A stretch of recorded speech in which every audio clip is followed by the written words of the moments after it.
Hello guys! So ayan, ako ulit ang inyong Auntie Eileen. So ang pag-uusapan naman natin ngayon ay tungkol sa baon ka ba sa utang at gusto mong makawala. So paano ba ang diskarte na gagawin mo? Ito guys ay isi-share ko lang sa inyo. Pwede nyong tawag doon, sundin or pwede nyo maging guide, ganun. So, nasa sa inyo pa rin yung desisyon. Bali, bibigyan ko lang kayo ng idea kung paano makawala sa malaking pagkakautang. Alam nyo, wow! Ang galing sumayaw at ang ganda. Ganyan ang mga dugong Pilipinas. relate ako sa OFW. Alam natin malaki ang sweldo natin compare kung nasa Pilipinas tayo nag-work kasi magkano ang kumpara ha, kasi di ba ang DH sa Pilipinas sa atin is para nagre-round lang yata sa 5,000, 7,000 o malaki na yung 10,000, di ba? So tayong mga nandito sa ibang bansa is para nagre-round tayo sa palagay more or less 25k, di ba? So palagay gano'n, natin gano'n. So alam naman natin talaga, marami ang makaka-relate sa akin na maraming mga OFW at isa na rin ako doon na hindi talaga ako ligtas din at kumbaga hindi ako exempted na nagkakautang, na may utang. So yun, tawag doon. So, hindi na ako magpapaligoy-ligoy pa. For example, bibigyan ko kayo ng idea, no? Bibigyan ko kayo ng scenario o ganitong situation. For example, ako ay may utang na 100,000. For example, nandyan yung lending, nandyan yung loan, nandyan yung 5-6, nandyan yung kung ano man, na 5 tao na meron akong hiram na take to 20,000. For example, na pag tinotal ko is monthly is 100k. Ayan. Wag nyo na akong tanungin kung bakit ako nagkautang ng 100k ha. Ito ay example lang. So yun. For example, monthly yan. Kung palagay mo 10%, magkano ang interest ng 20,000 per month. So hindi muna tayo i-compute kasi mahina ako sa math. Kayo na lang po ang mag-analyze ng, for example, mag-fix lang tayo sa 100,000 na utang nyo, 20,000 sa iba-ibang taong may utang kayo at monthly yan ang kailangan nyong bayaran. For example lang po, ay nandito kayo sa Singapore na ang rate ng mga palagay mga first timer is palagay more or less 25,000. So i-rate ko na lang po ng 25,000 kasama na yung, for example, binayaran ni employer yung day off nyo pero may day off pa rin kayo, basta ganon. Basta ang rate nyo is 25,000, mag-fix tayo para hindi tayo magulo. For example, meron kayong utang na 100,000 tapos ang sahod nyo is 25,000, kakasya ba yun? Di ba hindi? Sobrang negative, nakakatuliro, nakaka-stress, parang gusto nyo nang mag-give up. Naintindihan ko yan kasi nangyari ako sa situation na yan, pero hindi ganun kalaki yung utang. Pero nangyari sa ko yan na may utang ako na paano na lang yung allowance ng mga anak ko. Hindi ko alam kung paano pagkakasyahin yung sweldo ko sa utang at mga obligasyon sa Pinas. So, ang hirap ng kanyang sitwasyon. So, anong nangyayari sa ating mga Pilipino o mga OFW? Anong ginagawa natin? Ang, di ba, usually na ginagawa natin, hindi lahat, pero meron gumagawa nito na ang ginagawa sa sweldo, pagdating ng sweldo, ibabayad sa utang. Tapos, pagka na-impas mo yung utang mo, nabayaran mo na, magre-renew ka. Diba? Para pambayad sa utang naman. Tapos ngayon, siyempre, hindi lang yung 20,000 kasi may tubo yun. So, palagay mo naging 22,000 yung utang mo na yun. Ang kwan mo lang naman, ang sweldo mo lang is 25,000. Tapos, tawag doon, 22,000 agad yung babayad mo sa utang. Ay, paano pa yung ibang mga utang mo? So, anong gagawin mo ngayon? Mangungutang ka na naman sa iba, pambayad sa utang. Tapos, hanggang sobrang natuliro ka na kasi lalo pag lending pa po ang anuhan ninyo, pag na-delayed kayo ng payment dyan, nag-charge yun sila ng mga penalties. So, ang mangyayari sa inyo is bayad utang,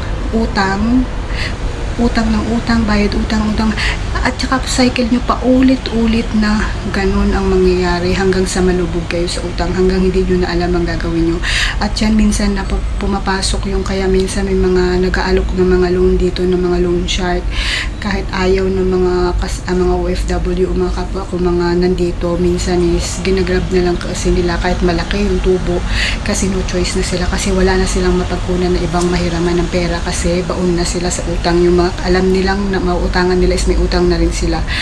So, kung ganun ang cycle ng ano nyo guys, mababaon at mababaon kayo sa utang. Walang papupuntahan kahit gaano kayo katagal dito sa Singapore o sa ibang bansa, walang mangyayari sa inyo. So, paano na lang? So, yun nga, ganun nga ang reality ng life. So, kaya minsan sinasabi nila, nasa abroad ka, bakit wala kang pera? Kasi hindi nyo alam yung situation na ito yung sweldo namin, babayad sa utang, wala nang natira, may pamilya pa na umaasa, mangungutang para may paambibigay dun sa allowance ng ano, ganun ang cycle hanggang sa lumaki na yung utang at hindi na po alam kung paano babayaran. Kaya hindi po nakakapadala na rin sa Pinas kasi nga sa utang pa lang kulang na yung sweldo. So paano tayo makakawala guys? So ito, ang gawin nyo po is, ang solusyon dyan is paluwagan. O, diba? Parang nagulat kayo, ha? Bakit palawagan? So, yun guys. Bibigyan ko kayo ng sample dito sa amin sa Singapore. Kung magsa-start kayo, ano ba ngayon? March. So, March 31, April, May, June, July, August, September, October, November, December, 31, 10 months. So, hanggang ngayong taon lang. Huwag na natin paabutin ng next year. So, kung merong 10 months yan, dapat magkaroon ka ng 10 taong kasali sa paluwagan. At ikaw ang gumawa ng paluwagan guys ha, para sigurado ka makakabayad yung mga kasama mo na hindi ka, kasi baka mamaya sumali na ako sa paluwagan na sayang lang yung pera ko, kasi nga basta ka lang sumali, dapat ikaw mismo yung gumawa ng paluwagan. May mga kaibigan ka dyan, kung hindi nila kaya, pwede sila maghati sa isang number na yon, basta ikaw ang humawak ng paluwagan. Pero dapat ikaw naman guys, trustful ka, yung pagkatiwalaan ka talaga na yung mga kaibigan mo, wag mo ring lukuhin. Kasi kumbaga itatak mo sa isip mo na matutulungan ka nila dahil sa pera nilang pinasahod sa'yo. Kaya dapat yun ang lagay mo sa isipan mo, na sila, yung 10 yun ang makakatulong sa'yo para makaahon ka sa kung anong kinasasangkutan mo utang ngayon. Okay, nandito na tayo. I-make sure mo guys na yung 10 taong to, bawat isa sa kanila makaprovide ng 10,000. Bakit? 10,000 times 10 is 100,000. Sakto sa utang mo o hindi? Include ka na ha, kasi may sweldo ka naman. So, pasok sa utang mo, hindi? Pasok, di ba? So, palagay mo, magkano yun dito? Parang palagay natin $250. Okay guys, so $250 ang ano mo. Sumasahod ka ng 600,000 SG dollars. 600 SG dollars, sumasahod ka. Tapos, makakaltasan ka ng $250 isang buwan. Magkano ang matitira sa'yo? May matitira sa'yo 600, tawag doon, ang hina ko sa math. 350, 400. So, may natitira pa sa'yo 350. Diba? So, lugi ka pa o hindi? Diba? Meron ka pang matitirang pera. So, okay lang yun. Tama bang computation ko? Yun. So, may matitira ka pang 350. Ayan. Basta kayo na mag-compute. Kung mali yung computation nyo, basta nawain nyo na lang ako, guys, ha? So, yun.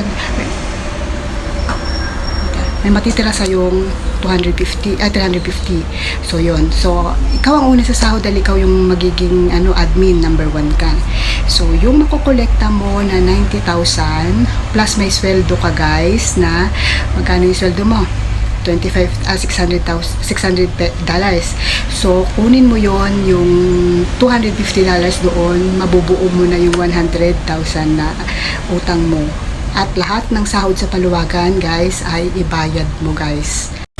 Ngayon, kung naibayad mo na lahat, yung sinahod mo sa paluwagan, walang natira sa iyo, tapos di ba nagbawas ka pa, sige, siyam lang pala na tao guys, yung siyam na katao lang yung kasama dun sa paluwagan, plus ikaw, so pang 10 ka, kasi wag na tayo mag-exceed talaga, sobrang maging 10, kasi magiging hanggang January yung paluwagan nyo. Kumbaga, ang ginugol natin dito is tapusin mo yung utang mo within this year. So, ang nangyari ngayon is, bali, yung 100,000, sabi ko nga sa'yo, naka-fix sa 100,000 lang yung utang nyo. Okay? Doon lang tayo mag-focus muna. So, ngayon, yung 90k na nakuha mo sa kasali sa paluwagan plus yung hulog mo na 10,000, so yung 100k ibayad mo nga yun lahat sa paluwagan. Nung mabayad mo sa ibayad mo sa utang mo, so walang nang natira sa'yo sa paluwagan, pero may natira pa sa sweldo mo na $350. Ang $350 guys is siguro naglalaro din yan sa mga 12-13,000, mga ganun. So yun, kayo na lang yung mag-compute ha, kasi mahina ang inyong auntie sa pagdating sa mga sa mga computation sa math.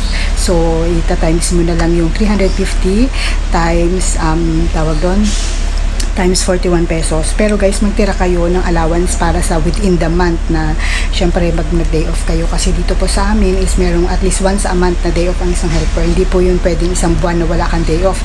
So dapat magpatira ka, magbigay ka lang ng allowance muna, kausapin mo muna yung pamilya mo na kung pwede ganito lang muna yung amount na ipapadala ko sa inyo, pagkasyahin muna nila yun guys. Kailangan maging matipid muna tayo, kailangan muna unahin muna natin yung bayaran yung pagkakautang nyo. Wag muna tayo sa puro luho, kailangan muna matapos yung mga utang para makawala na tayo ng tuluyan. So di ba, ang sarap sa pakiramdam ng makawala sa utang. Ngayon, ang inyong na lang monthly, ang problema nyo na lang is yung hulog nyo sa paluwagan. Pero okay lang yun guys, kasi kung naman is at least saan ba yung pipiliin nyo, yung every month na may utang kayo ng 100,000 na natutuliro kayo, saan nyo kukunin yung pambabayad, tapos yung cycle nyo utang, bayad utang, bayad utang, pagdating na sahod minsan nagne-negative pa at wala na kayo napapadala sa pamilya nyo, or yung may iwan sa inyo na $350 kasi every month kang maghuhulog sa paluwagan. Mas pipiliin ko na yung every month ako maghuhulog sa paluwagan na may matitira sa akin $350.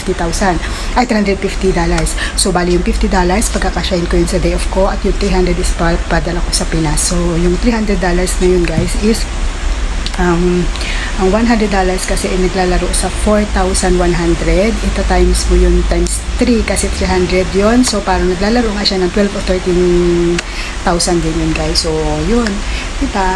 So yun ang isang sinasabi ko na pwedeng maging makatulong sa inyo na masolusyonan yung problema niyo. Diyan makakatulong yung paluwagan. Bakit ko sinabi na paluwagan? Kasi sa paluwagan guys, buo mo makukuha yung pera, pero installment mo siyang babayaran at wala siyang tubo, wala siyang interest. Ang kailangan lang dyan na sasalihan nyo sa paluwagan is talagang trusted. At dapat guys, kung hanggat kaya nyo, kayo yung gumawa ng paluwagan. Gumawa kasi alam nyo sa sarili nyo na tawag doon na matutuloy yun, na una kayong sasahod, at the same time, alam nyo, dapat yung obligasyon nyo, kasi maging naman kayo na yung siyam na kasali sa paluwagan kumbaga sila yung nakatulong para makabayad kayo, dapat naman ikaw na ikaw yung pinagkatiwalaan nila na ng paluwagan na yun, sumali sila, is dapat naman ipakita mo din sa kanila, maging nice ka din naman sa kanila, or ang tawag doon, dapat may maayos matapos yung paluwagan, kasi yun ng mga ilang buwan, tatakbo yun, dapat naman ikaw ayusin mo naman din yung ng paluwagan. Wag naman na, hindi ka ba na nakahulog, bakit ganyan, hindi pwede ganyan, wag naman ganun, kasi lagi mong guys, sila yung nakatulong sa'yo nung time na sobrang gipit na gipit ka, sobrang stress ka kung paano mabayaran yung pagkakautang mo. So yun guys, nasa sa inyo kung merong ibang way na makairam kayo ng 100k sa kamag-anak nyo, sa nyo, basta makakuha kayo ng 100k na walang tubo, walang interest, at babayaran nyo na installment pasok sa sweldo nyo, pwede yun guys. Ang mahalaga mabayaran nyo yung may mga interest. Ngayon, kung wala, yun na, suggestion ko lang yung paluwagan, kasi yung paluwagan wala talaga kayong lugi dyan, basta maging lang yung paluwagan nyo, genuine, at saka trust talaga din, at saka para matapos yung paluwagan nyo na okay, na happy kayo lahat. So yun lang guys, sana nakatulong. So sa mga kapwa ko OFW dyan, okay mag-alala, kasi ako din naman relate ako sa sitwasyon na yun, tayo talaga guys is kahit hirap na dito, kahit marami ng utang, go pa rin. So laban lang tayo guys. So hindi ako exempted dyan sa mga utang-utang na yan, at ang dami ko rin napagdaanan. So yun, laban lang. So yun, bye bye.